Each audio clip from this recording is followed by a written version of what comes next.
வணக்கம் நண்பர்களே. நடிகர் விஜய் அம்மையார் ஜெயலலிதாவை தான் ரோல் மாடலாக வச்சு செயல்படுறாருன்னு நான் சொல்றேன். எப்படின்னு கேக்குறீங்களா? சொல்றேன், கேளுங்க. அதாவது ஜெயலலிதா எப்போதுமே சிம்பத்தியும் வெறுப்பு அரசியலையும் தான் மக்கள் முன்னாடி பரப்பி அரசியல் பண்ணுவாங்க. அதே போலதான் நடிகர் விஜயும் பண்றாரு. அதாவது நீங்க எல்லாரும் நடிகர் விஜய் நடித்த சர்க்கார் படத்தை பார்த்திருப்பீங்கன்னு நினைக்கிறேன். அந்த படத்துல வரலட்சுமி வில்லி ரூல் பண்ணிருப்பாங்க. அதுல தன்னுடைய அப்பாவையே கொன்னுட்டு தேர்தலுக்காக வேண்டி வெற்றி பெற வேண்டி அவங்க யாரோ விஷம் வச்சு கொன்ன மாதிரி டிராமா போடுவாங்க. அதே போலதான் வில்லிவாக்கத்துல விஜயே ஆள் வச்சு பாட்டில் அடிக்க வச்சுட்டு, சிஎம் சார் பாருங்க, நாங்க சும்மா விட மாட்டோம். யார் சொல்றாரு? திமுகவுடைய இந்த சரி திட்டத்திற்கு நாங்கள் குரல் கொடுப்போம். காவல்துறை இதை கடுமையாக இப்ப கண்டிகள் இல்ல, இதே இடத்துல நாங்க உட்காருவோம், கிளம்ப மாட்டோம். பாத்தீங்களா எப்படி கர்ஜிக்கிறாரு? இதுதான் சிம்பத்தி கிரியேட் பண்ணி அதன் மூலமாக வாக்கு பெற்று ஜெயிக்கலாம்னு நினைக்கிறாங்க. ஒண்ணு வெறுப்பு அரசியல் என்னன்னாக்க, திராவிட முன்னேற்ற கழகம் செய்யாத தப்புகள்லாம் செஞ்ச மாதிரி மக்கள் மத்தியில பொய்ய மட்டுமே விதைக்கிறது.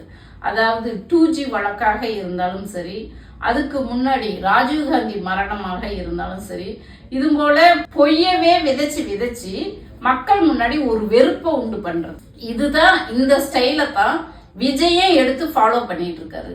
இது விஜயே செட் பண்ணனதுதான் என்பதற்கு ஆதாரத்தை பாருங்க.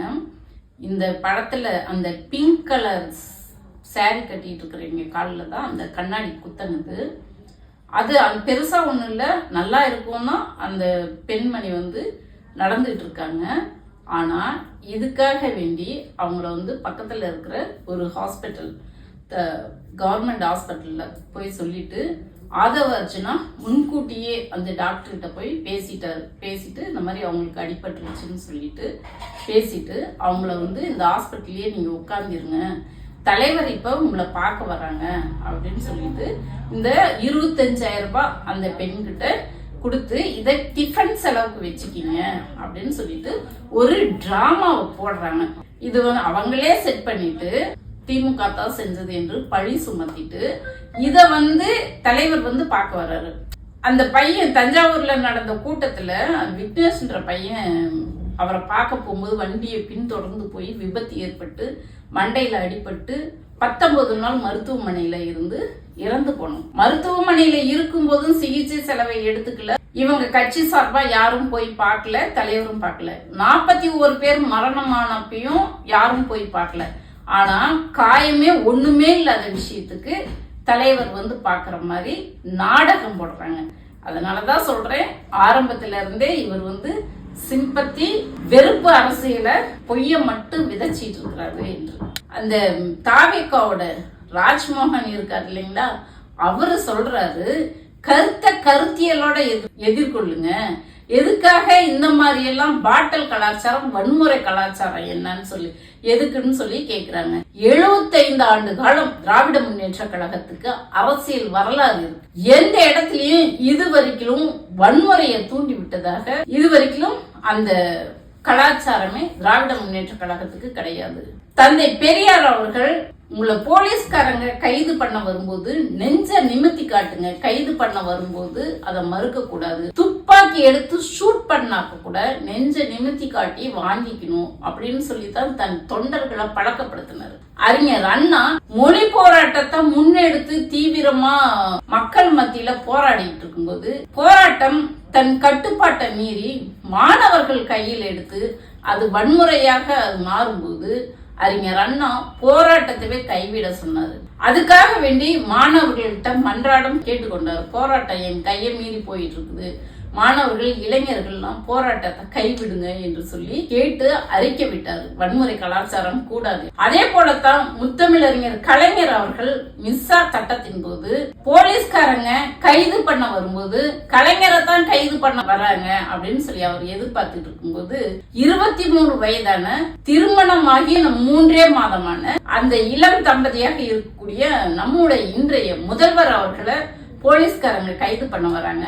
அப்ப கலைஞர் சொல்றாரு, இல்ல என் மகன் நாடகம் நடிக்கிறதுக்காக வெளியூர் பிரச்சாரத்துக்கு போயிருக்காரு, அவர் வந்த உடனே நாளைக்கு நானே உங்களுக்கு போன் போட்டு வர வச்சு உங்களுக்கு கொடுக்குறேன் அப்படின்னு சொல்றாரு. அதே மாதிரி அடுத்த நாள் நம்ம முதல்வர் வந்த உடனே போன் போட்டு போலீஸ்காரங்களை வர வச்சு ஹேண்டில் பண்ணாரு. அவங்க போலீஸ்காரங்க கிட்ட ஒப்படைச்சாரு. அப்படிப்பட்ட வரலாறு தான் திராவிட முன்னேற்ற கழக வரலாறு.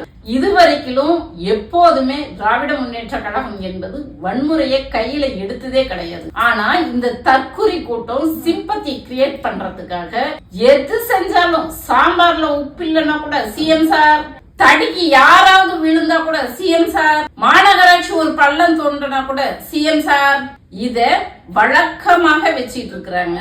ஆனா இதுல ஒரு கேள்வி வரும், நம்ம நண்பர்கள் கேட்பாங்க, அப்ப ஜெயலலிதா வெற்றி பெற்ற மாதிரி விஜயம் வெற்றி பெற்று வரான்னு. அது ஒரு காலமும் நடக்காது.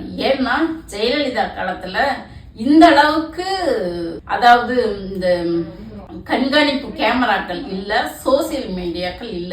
இன்னைக்கு ஒவ்வொருவரும் ஊடகவியலாளராக இருக்கிற இந்த காலகட்டத்துல கட்டாயம் என்ன நடக்குதுங்கிறது நொடிக்கு நொடி வெளியே வந்துட்டு இருக்கு. அதை நம்ம மக்கள் மத்தியில கொண்டுட்டு போய் பரப்புவோம். உண்மை என்ன, பொய் எது என்று மக்கள் மத்தியில பரப்புவோம். இந்த நடிகனோட அந்த புள்ளநரி எப்படி வேஷம் களையுதோ, அதே மாதிரி இந்த நடிகன் வேஷம் போட்டுக்கிட்டு அரசியல் மேடையில ஏறிட்டு இருக்கிறாரு. அவருடைய முகத்திரையை கிழிக்கிறது தான் எங்களோட வேலையா இருக்கு. இந்த நடிகனால உயிருக்கே ஆபத்து கூட இருக்கு. தொண்டர்கள் தாவேகாவோட ரசிகர்கள்லாம் எச்சரிக்கையா இருங்க. ஜெயிக்கணும் என்பதற்காக, திமுக மேல பழிய போடணும் என்பதற்காக இன்னைக்கு எப்படி பாட்டலை விட்டு எரிஞ்சு கூட்டத்துல, வில்லிவாக்கம் கூட்டத்துல வன்முறையை தூண்டினாங்களோ, அதை திமுக மேல பழிய போட்டாங்களோ, அதே போல நாளைக்கு உயிரையே கொன்னுட்டு கூட திமுக மேல பழிய போடுவாங்க. இந்த படும்பாவிங்க 41 உயிரை எடுத்துட்டு திமுக மேல பழிய போட்டவங்கதான். எச்சரிக்கையா இருங்க. எல்லாம் தாவேக்காவுல இருக்கிறவங்களும் நம்ம பிள்ளைங்க, நம்ம வீட்டு பக்கத்துல நம்ம அண்ணன் பிள்ளை தங்கச்சி பிள்ளைங்க தான் இருக்காங்க. அதனால எச்சரிக்கையா இருங்க. இந்த படுபாவிங்க என்ன வேணாலும் செய்ய தயாரா இருக்காங்க. எல்லாம் இந்த ஏப்ரல் 23 வரைக்கும் தான்.